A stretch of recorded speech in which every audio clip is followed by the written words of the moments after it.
வணக்கம். கடந்த 2 வாரங்களாகவே தமிழகத்தில் துணை முதல்வர் பதவி குறித்தான விவாதங்களும் பத்திரிகைகளில் அதிக அளவும் பேசப்பட்டு வருகிறது. இதில் துரைமுருகன் அவர்கள் நேற்று வேலூரில் காட்பாடியில் நன்றி தெரிவிப்பதற்காக வாக்காளர்களை சந்தித்து பொதுக்கூட்டம் ஒன்றை போட்டுள்ளார்.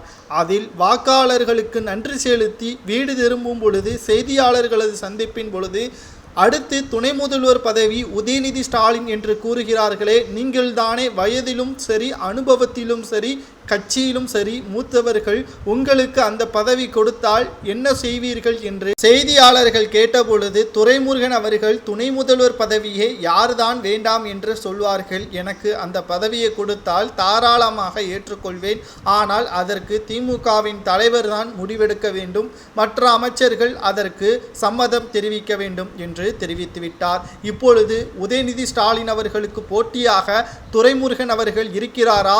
மேலும் துரைமுருகன் அவர்கள் இந்த வார்த்தையை கூறியதற்கு பிறகு அண்ணா அறிவாலயத்தில் இதை பற்றியான விவாதங்களும் தற்பொழுது விறுவிறுப்பாக நடைபெற்று கொண்டிருக்கிறது. இந்த ஒரு சூழ்நிலையில்தான் துரைமுருகன் அவர்கள் உதயநிதி ஸ்டாலின் அவர்களுக்கு போட்டியாக இருப்பாரா? ஏனென்றால் இப்பொழுது உதயநிதி ஸ்டாலின் அவர்களை விட துரைமுருகன் அவர்கள் இதில் கை தேர்ந்தவராக மாறிவிட்டார். அதாவது உதயநிதி ஸ்டாலின் அவர்களுக்கு துணை முதல்வர் பதவி சரியாக இருக்கும் என்று துரைமுருகன் அவர்கள் கூறியிருந்தால் இந்த விவாதம் நடைபெற்று இருக்காது. ஆனால் இந்த பதவியிற்கு துரைமுருகனுக்கும் ஆசை இருக்கிறது, அதே சமயம் அவருக்கு உதயநிதியை விட தகுதி அதிகமாக இருக்கிறது என்ற கருத்துக்கள் வெளியிடப்பட்டு வருகிறது. இப்பொழுது திமுகவின் தலைவர் ஸ்டாலின் அவர்களுக்கு மிகப்பெரிய ஒரு தலைவலியாக மாறிவிட்டது.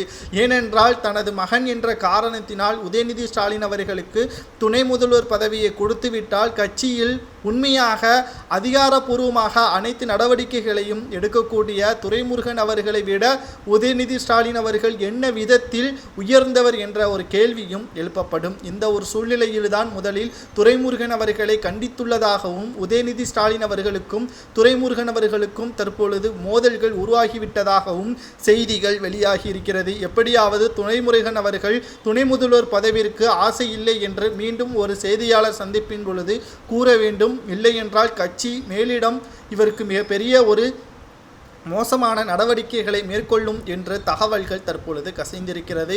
குறிப்பாக அமலாக்கத்துறை அதிகாரிகள் துரைமுருகன் அவர்கள் செய்த அனைத்து மணல் கொள்ளை வழக்கிற்கான ஆவணங்கள் தற்பொழுது அமலாக்கத்துறை அதிகாரிகளுக்கு கிடைக்கப்பெற்றிருப்பதாகவும், இந்த தகவலை கொடுத்தது யார், ஆவணங்களை அமலாக்கத்துறை அதிகாரிகளுக்கு கொடுத்தது யார் என்ற கேள்வியும் எழுப்பப்படுகிறது. இதன் மூலமாக திமுகவின் முக்கிய புள்ளிதான் துரைமுருகனை சிக்க வைக்க இந்த நடவடிக்கை மேற்கொள்ளப்பட்டதாக